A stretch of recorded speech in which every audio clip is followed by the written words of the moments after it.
guys, welcome back to our channel. இன்னைக்கு day 4 கான problem தான் சால்வ் பண்ண போறோம். ஆல்ரெடி 3 வீடியோஸ் அப்லோட் பண்ணிருக்கேன். ஸோ அதை நீங்க மிஸ் பண்ணாம பாத்துடுங்க. அண்ட் இன்னைக்கு day 4ல என்ன ப்ராப்ளம் சால்வ் பண்ண போறோம் அப்படின்னு பாத்தீங்கன்னா சிங்கிள் நம்பர் அப்படின்ற ஒரு ப்ராப்ளம் தான் சால்வ் பண்ண போறோம். இதுவும் ஒரு ஈஸி லெவலான ப்ராப்ளம் தான்.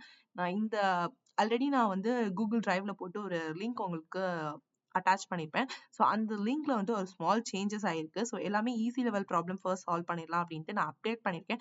அப்டேட் லிங்க் வந்து நம்ம கம்யூனிட்டி போஸ்ட்ல நான் வந்துட்டு போஸ்ட் போட்டிருக்கேன். பிஃபோர் ஒரு 1 ஹவருக்கு முன்னாடி தான் இப்போ போட்டிருந்தேன். ஸோ நீங்க அதை செக் பண்ணி பாருங்க. இந்த கூகுள் டிரைவோட லிங்க்கும் இங்கே கிடைக்கும். ஸோ நீங்க அதை டவுன்லோட் பண்ணி உங்களுடைய ப்ராப்ளம் லிங்க் வந்து இங்க இருந்து எடுத்துக்கோங்க. ஸோ சிங்கிள் நம்பர் தான் இப்போ சால்வ் பண்ண போறோம். ஸோ கொஸ்டின் என்ன அப்படின்றத நம்ம இப்போ பார்த்துடலாம். நான் எம்டி அரே, அதாவது நான் எம்டி அரே வந்து கொடுத்துருக்காங்க அப்படின்னா அரேக்குள்ள கண்டிப்பா ஏதோ ஒரு வேல்யூ இருக்கு அப்படின்னு அர்த்தம். நம்ஸ் அப்படின்ற அரே கொடுத்துருக்காங்க. Every element appears twice except for one. ஒவ்வொரு எலமெண்ட்டுமே, அதாவது எவ்ரி எலமெண்ட் 2 டைம் ரிப்பீட் ஆகும். அண்ட் எக்ஸப்ட் ஒரே ஒரு எலமெண்ட் மட்டும் தனியா இருக்கும் அப்படின்னு சொல்றாங்க. Find that single element. அந்த தனியா இருக்கக்கூடிய எலமெண்ட்டை நம்ம கண்டுபிடிக்கணும் அப்படின்னு சொல்றாங்க. இப்போ எக்ஸாம்பிள் இதோட time complexity and space complexity வந்துட்டு லீனியரா இருக்கணும் அப்படின்னு சொல்லியிருக்காங்க. இதுக்கு எக்ஸாம்பிள் பாருங்க. ஃபர்ஸ்ட் வந்து நம்ஸ் அப்படின்ற அரேக்குள்ள 2 2 1 அப்படின்னு இருக்கு. அதாவது 2 2 கேன்சல் ஆயிடும். அந்த ரிப்பீட் ஆனனால அது கேன்சல் ஆயிடும். அதாவது ரிப்பீட் ஆகக்கூடாது. அதாவது ட்வைஸ் எக்ஸப்ட் ஃபார் ஒன். அந்த ட்வைஸா இருக்கிறத நம்ம கேன்சல் பண்ணிட்டா எக்ஸப்டா தனியா இருக்கிறது மட்டும் நம்மளுக்கு வந்து கிடைக்கும். ஸோ அந்த 1 மட்டும் அவுட்புட்ல வந்துடும். அதே மாதிரி தான் இந்த இது எக்ஸாம்பிள் பாருங்க. 1 1 கேன்சல் ஆயிடும். 2 2 கேன்சல் ஆயிடும். அண்ட் தனியா இருக்கிறது பாத்தீங்கன்னா 4 தான். அந்த 4 நம்ம ரிட்டர்ன் பண்ணணும். ஸோ அதை எப்படி நம்ம சால்வ் பண்ணலாம், அது எந்த அப்ரோச் யூஸ் பண்ணி சால்வ் பண்ணலாம் அப்படின்றத நம்ம இப்ப பாத்திரலாம். இங்க பாத்தீங்கன்னா இதை நம்ம எக்ஸ்க்ளூசிவ் ஆர் எக்ஸ்ஆர் அப்படின்னு சொல்லுவோம். ஸோ இந்த மெத்தட் யூஸ் பண்ணி தான் நம்ம சால்வ் பண்ண போறோம்.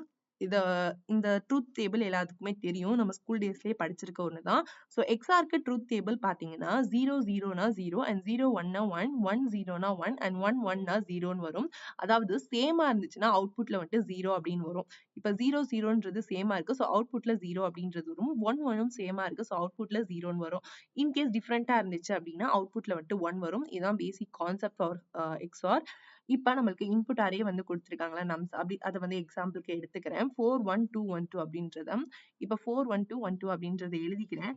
இங்க பாத்தீங்கன்னா இதோட பைனரி வேல்யூ வந்து நம்ம இப்ப எழுத போறோம். பைனரி வேல்யூ வந்துட்டு இங்க இது வந்து ஃபர்ஸ்ட் டிஜிட், அதனால இங்க 1 அப்படின்றத போட்டுக்கிறேன். இது வந்து செகண்ட் டிஜிட் 2 அண்ட் வந்துட்டு இது 4 இதோட வேல்யூ. ஸோ பாத்தீங்கன்னா 4 நம்ம ரெப்ரசென்ட் பண்ணோம்னா ஃபோர்த் பிளேஸ்ல வந்துட்டு 1 அப்படின்னு போட்டு அது வந்து 4க்கு ஈக்குவல் ஆயிடும். ரிமைனிங் பிளேஸ் எல்லாமே 0 போட்டுடலாம். அதே மாதிரி இப்ப நம்ம 1 எழுதணும்னா ஒன்ஸ் பிளேஸ்ல 1 அப்படின்றத போட்டு ரிமைனிங் பிளேஸ்ல 0 வந்து நம்ம போட்டுடலாம். அதே மாதிரி தான் 2ன்றது வந்துட்டு 2 ஸ்பேஸ்ல மட்டும் 1 நம்ம போட்டுட்டு ரிமைனிங் பிளேஸ்ல வந்துட்டு 0 அப்படின்றது போட்டுக்கலாம். ஸோ இதே மாதிரி 1 and 2க்கு அகைன் நான் ரிப்பீட் பண்ணி எழுதியிருக்கேன்.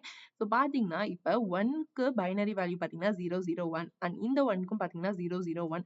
நம்ம எக்ஸ்ஆர் பண்ணும்போது என்ன பண்ணுவோம், ரெண்டு வேல்யூவும் எக்ஸ்ஆர் பண்ணா நம்மளுக்கு சேமா இருந்துச்சுன்னா அவுட்புட்ல விட்டு 0 ஆயிடும். ஸோ இது ரெண்டுமே வந்துட்டு நம்மளுக்கு கேன்சல் அவுட் ஆயிடும். ஸோ இந்த ஒன்னும் இந்த 1 வேல்யூவும் நம்மளுக்கு கேன்சல் ஆயிடும்.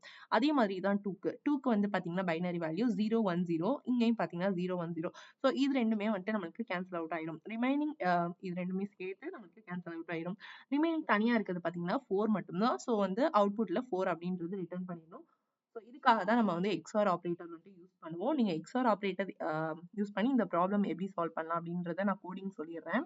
பாத்தீங்கன்னா ரிசல்ட் அப்படின்ற ஒரு வேரியபிள் கிரியேட் பண்ணிட்டு அது 0ன்னு ஃபர்ஸ்ட் அசைன் பண்ணிக்கிறேன். அதாவது ரிசல்ட்டோட வேல்யூ கரண்ட் வேல்யூ இப்போ 0 ஃபார் n இன் நம்ஸ், அதாவது நம்ம நம்ஸ்ன்ற அரேக்குள்ள ஒரு வேல்யூவை நம்ம எடுக்க போறோம். ஸோ அதனால தான் n இன் நம்ஸ் அப்படின்றது கொடுத்துருக்கேன். n வந்து ஒரு தனித்தனியா ஃபர்ஸ்ட் வந்து 2 எடுத்துக்கும், நெக்ஸ்ட் வந்து 2 எடுத்துக்கும், நெக்ஸ்ட் வந்து 1 எடுத்துக்கும்.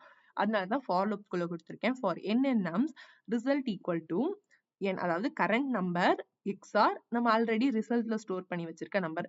இப்ப ஃபர்ஸ்ட் டைம் இது லூப் ஆகும்போது ஃபர்ஸ்ட் வேல்யூ 2 எடுத்துக்கும். ஸோ 2 எக்ஸ்ஆர் 0, நம்ம வந்து 2வும் 0வும் டிஃப்ரெண்டா இருக்கு. ஸோ அதனால 2 வந்து ரிசல்ட்ல வந்துட்டு அப்டேட் ஆகி உட்காந்துருக்கும். நெக்ஸ்ட் டைம் 2 வரும்போது அது வந்து கேன்சல் ஆயிடும். ஏன்னா ஆல்ரெடி 2 வந்து ரிசல்ட்ல இருக்கு. ஸோ அந்த இது கேன்சல் ஆயிட்டு 0 ஆயிடும். நெக்ஸ்ட் பாத்தீங்கன்னா 1 மட்டும் இருக்கும். ஸோ அந்த 1 வந்து பிரிண்ட் ஆயிடும். லாஸ்டா வந்து நம்ம ரிட்டர்ன் ரிசல்ட் அப்படின்றத கொடுத்துருக்கோம். இந்த கோடை இப்ப ரன் பண்ணி பார்க்கலாம். எந்த ஒரு எரருமே இல்லாம தான் வரும்.